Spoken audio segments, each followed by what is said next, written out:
Yo, yo, yo, welcome back to the Further Your Lifestyle podcast, conversations on lifestyle, passions, and hustles. My name's Chris Furlong, I am your host, and I'm super excited to be back here having the conversation with you. Episode 51 today, and at the time of the release of this episode, tomorrow is actually the 1 year anniversary of this podcast, which is just wow. And I've been talking about this over the last couple of weeks of how we've been rolling closer to this milestone, and it's been such a blast to actually do this. And I did mention there is going to be a giveaway, so to find out all the latest details, not just on the giveaways, but if you want to stay up to date, jump over to my Instagram over at Further Your Lifestyle, and all the details will be there, and that's where you can keep up to date with other things that are going on. Now, today, what I actually want to chat to you about, and it kind of comes back to the whole, I guess, reflecting on how I've gotten to this point, and this isn't a recap or a reflection of the last year, but it's actually about just what's really been resonating with me over the last, I guess, couple of weeks. And that is about setting your vision statement. And maybe you would know this more of maybe a North Star or a mission statement or something that you can just lean back on and I guess keep shooting towards, whether it's goals or ambitions. But the whole point of this statement is to capture that all. And it kind of just gives you that navigating or that roadmap to help keep you back on track, keep you back on path if you lose focus or lose direction. Now, I don't want to just chat about it. I actually want to help you understand it, the importance of it, and how it can be of a benefit for you. And I think the best way to do this is probably with some story time. I want to share with you my own example, my own mission statement, my own vision statement, and hopefully this will help clarify and give you a better insight of, why it might work for you, but also to inspire you to create your own. And I actually wrote mine, jeepers, I think it was back when I was around 16. It might have been a bit later, but it's about 15 years ago almost, which just blows my mind. But I'll be honest, it's probably taken me 15 years to really get very close to understanding what that means. And it's probably actually been in the last 16 months that I've really been able to embrace and I guess start to actualize and live this mission statement every day. And that's the whole purpose of it, but it's a journey to get there. So what is the statement? Like, what am I talking about here? Well, let me share it with you. I want to inspire, be innovative, and promote success through all that I do and to the people around me. I wish to spread happiness and express life through my actions. I plan to create opportunity through my visions, dreams, and inspire those around me to aspire further in their own lives. Now, there's a lot there. It's deep. There's a lot of... it's just deep. There's a lot, right? And I think that can come across as a little overwhelming, and maybe it sounds a little cliche or a little, airy-fairy or whatever, but to me, it's always been very important to me, and I think if I backtrack all the way back to my early teen years of when I actually, well, not my early teens, but when I actually wrote this and actually started thinking about this, but, back as a teenager, like most of us, we're a youngling of the world of business, and the world of business didn't really have the same, I guess, understanding that it does today, and it doesn't, right? Because you don't know what you don't know back then, and there's still a lot of things I don't know now. But back then, when we're talking about the world of business, hustles and passions, they were still very tip of the iceberg kind of, I guess, levels in my head. And I had goals, I had dreams, and majority of them were probably just to do the norm, to be honest. Go to uni, get a job, fall in love, get married, buy a house, and the rest will just happen. The rest being some bigger dream. And that's kind of what's like instilled into us as we grow up, whether it's through education or whether it's just through people around us. That's kind of, it's like the Australian dream. It's like the American dream, it's kind of like do this, and everything else will be good and you'll be happy and la-di-da-di-da. But for some reason, and I honestly don't know why, but there was a lot of frustration of me seeing other people being successful or me wanting my own ambitions, which, at the same time, it's a good thing to have ambition and goals, but it's not good to be jealous and be frustrated because other people have it. And I'm still trying to really lock down and identify what really pushed me to write this. And I can't remember. It could have been something I read or maybe from another blogger or something like that, but I did. And it took quite a few attempts, but I think if I skip a couple of years, when I'm writing it, it didn't really mean much, but I just wrote it because that's what I wanted to have. But if I fast forward to 18 to 22, the years of me going through uni and then discovering of who I wanted to be and then starting a job and all that, by this time I had actually started to share some positive messages and trying to be an example in all that I do. And, we do that in the persona that we create, in who we become. And but as much as I knew I wanted to finish uni at this time, I think, getting a job and all that jazz, I knew I wanted to have something for my own. I just wasn't sure what it was. And I've done a number of different things. I've tried to start a couple of different businesses back during university and after university with friends at university. And, those things, we thought they were going to be tickets to something bigger and better. And I hadn't even started working a corporate job then. But, you try all these different things. But by the time I had finished doing university and I got a job, it was the start of planning to create a living, right? And, you're going to get a job, you need to start paying bills and become an adult and all those adult things, right? But in parallel, I actually was already looking to find a way to escape getting out of that life, or escaping the 9 to 5 in air quotes. I actually remember when I got my job working in professional services doing IT, I remember walking into work. So I used to catch the train. It would be about an hour and a half commute, and walking into work. And for the first couple of weeks, you're kind of just doing orientation, getting used to it, and just learning who's who in the zoo and all that jazz. And I actually remember listening to 2 podcasts. They were on repeat. I was just basically doubling down on all the back-to-back episodes. And this is while I'm starting my new job.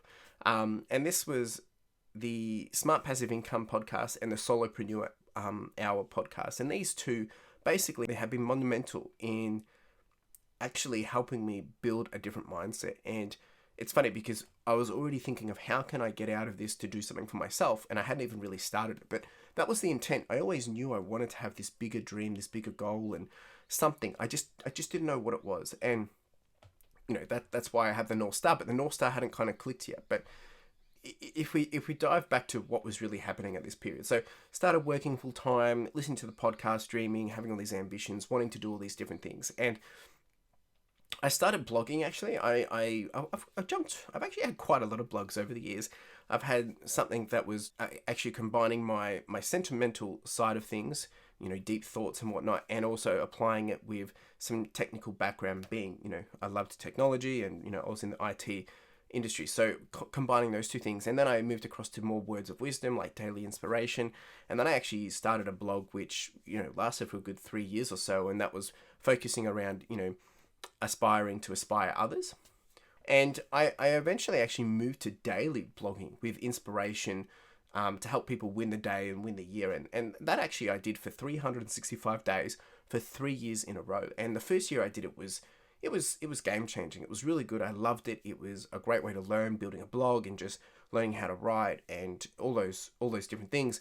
Year 2, it got a little rough. It was still there and it was exciting and I was living it, but by the time I got to year 3, I was struggling because I had drifted away from the original purpose of why I was doing it, and I was just doing it because I felt like I had to do it. It was a chore. And I was doing it more so just to prove that I could get it done, and, I didn't really have much of a following, and I was obviously doing it for the wrong reasons, but I couldn't figure out why. But I kind of lost the plot on that. I didn't see the value of why, and other than doing it for the sake of doing it, right? And in year 3, that's also when I had started to take a deeper focus. I had actually launched my previous business, which was before this podcast, which was called Furry, and which is now the podcast Further Your Lifestyle. And I had started to focus to build that out, and that was basically selling apparel, motivational clothing to help people pursue their passions, right? And I was focusing on building content to motivate and help people pursue those passions, while at the same time trying to push that apparel out, for a way of making some dollars. Now, at this point, let's just reflect back on where I'm at compared to the mission statement, right? So, if I look back at the mission statement, there's a lot there, right? We're talking about, I wanted to inspire, I wanted to be innovative, I wanted to promote success through all that I do to everyone that's around me, spreading happiness, expressing life through my actions, right? And I wanted to create opportunities through my visions, dreams, to inspire those around me to aspire further in their own lives. So there's a lot there. And if I reflect on what was actually happening at this point, I had the intentions to inspire and spread happiness and express life. That's what I was doing. I was trying to do it through blogs. I was trying to help create that, atmosphere around me. However, when it came to dreams and, inspiring, others to aspire further, there was still a bit of a catch-22 here because um, encouraging others to pursue passion, chase dreams is great. Like it's really good, right? It's really good. But in all honesty, I wasn't even doing it myself, right? And I hadn't kind of clicked at this yet because here I was trying to live this idea of being something greater and helping other people achieve it. But I wasn't even trying to work closer to do it. I thought if I could help other people do it, then I could actually do it myself because people would pay me for it or whatever. But I wasn't even doing it myself. I was kind of just doing it at most 5%, 10% of my weekly effort of working and doing whatever that was put into this project, into this passion project of furry and blogging and all that jazz. So I hadn't really gotten to that point yet. But I want to make it very, very clear here that, I'm not trying to say that you shouldn't be doing a 9 to 5. What I'm saying is that I wasn't working with the dreams and goals as my intent or as my priority.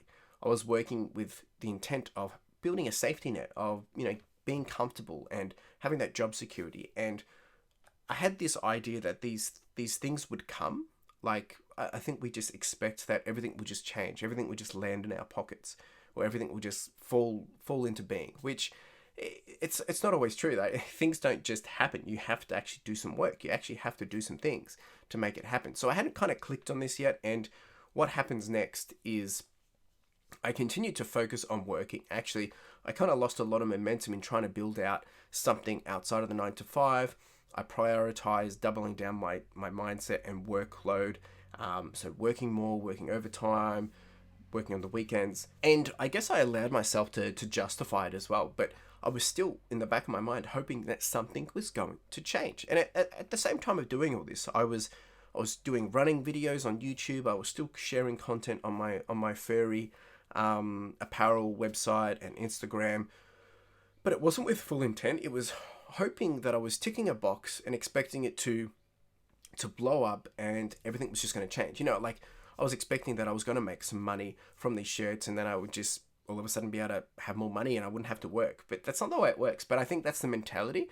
You make it, and everyone else was doing it, and I could see that theirs was so successful and progressive. And this was back when Gymshark started, right? And you see Gymshark taking off, and this guy's just made it out of the back of his house. And, you see all these success stories, but it wasn't really playing out the same way for myself. So I did this for about 2 more years, give or take, right? And likely what started to push me, I guess, into challenging my thinking around my mission and actually living it was this. 2 things, actually. I had a few people, which I regretted actually came to this. It's something which has really, really taught me a lot of lessons now. They called me out, right? And what I mean by that is here I was encouraging people, as I said, to chase dreams, pursue passions, and make it happen. And yet they called me out because they could not see me doing it with the same intent or investing the same heart into what I was telling others to do. And I didn't really get it then. It was hard to kind of get it all, but eventually it kind of compounded and I just snapped at that. But it really did wake me up. It hurt. It really did hurt. And I got defensive about it. I think about it now and think it was so right.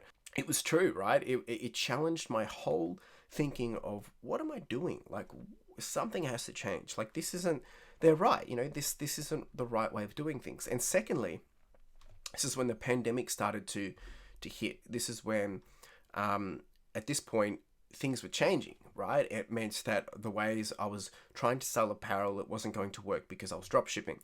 And that meant that became a bit of a blocker. So all of a sudden I was changing the way I was doing. I wasn't motivated around trying to make that happen because I didn't have product to kind of put behind people or to, promote people with or to sponsor people with and all that jazz. And secondly, as I said, the pandemic hit, that came with a few issues.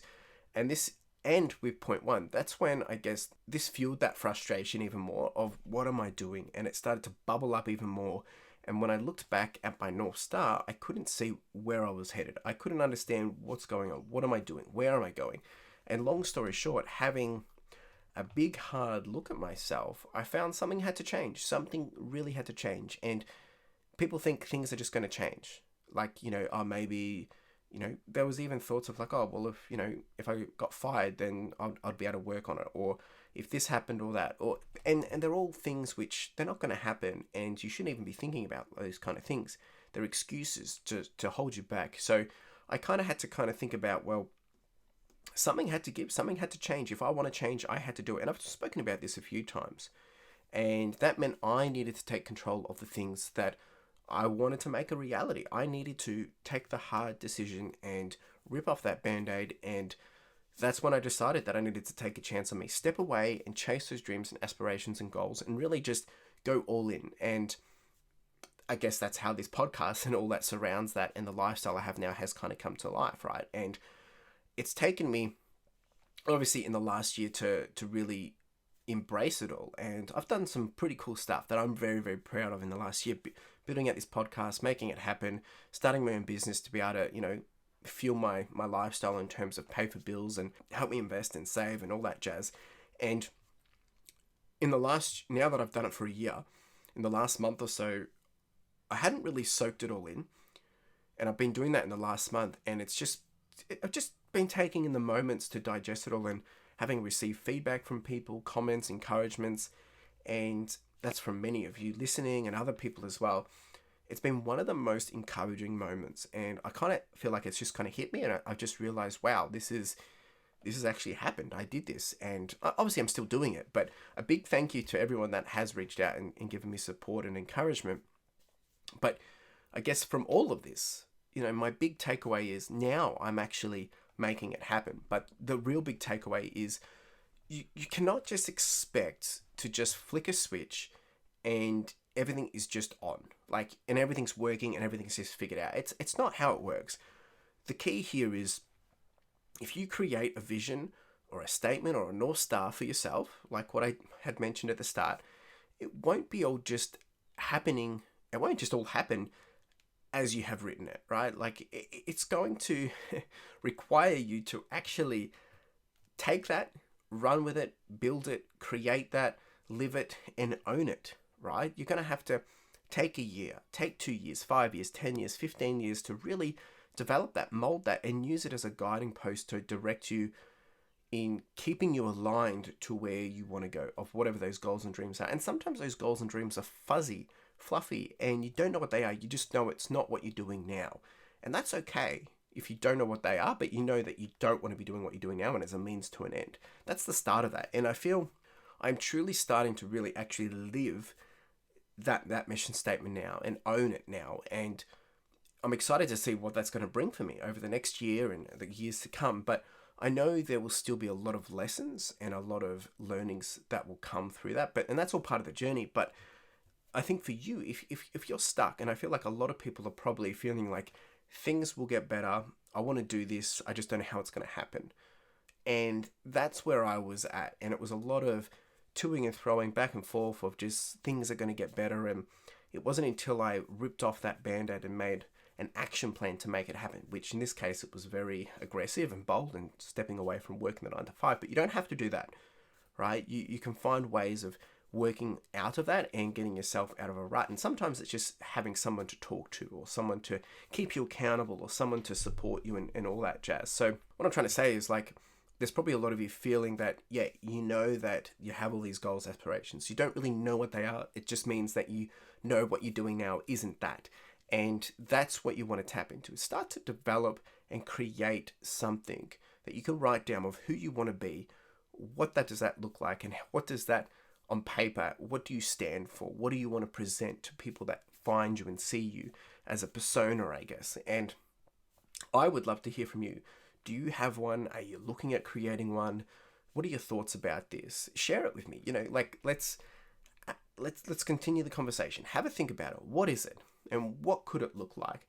Maybe you don't want to share it, but I really want you to really take the time and think about it and really consider about seeing if one would work for you. Because for me, it's been something that when I have got to those sticky situations of feeling rutted or deep or, in a gutter, referring back to it has enabled me to kind of, okay, this is what I got to do. This is what I want. And look, that might adjust and it might change. But for me, it's been something to lean back on and keep me honest and keep me focused on where I'm trying to go. as I said, let's continue the conversation.